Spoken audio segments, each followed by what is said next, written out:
gonna take this wig and these markers and create a masterpiece. So I decided to do like a rainbow gradient tie-dye kind of effect on this wig. So all I'm doing is grabbing each marker and I'm just doing them all in the order of the colors of the rainbow. And the best thing is it's actually so easy to blend them out, and you can always go back in with the previous color to blend it in even better, which is what I did with a few of them just to have that perfect seamless blend. How amazing is this to be able to customize your wig for anything you want, for any event? If you have a cosplay, you have a dress up party, you can color it any way you want.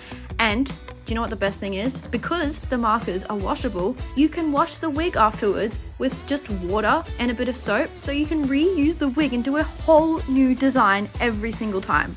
Amazing! As you can see here, the color completely washes out with no staining, leaving you with the perfect blank canvas again. It's such a fun and easy project for literally all ages to do, and then you have a one-of-a-kind masterpiece at the end of it.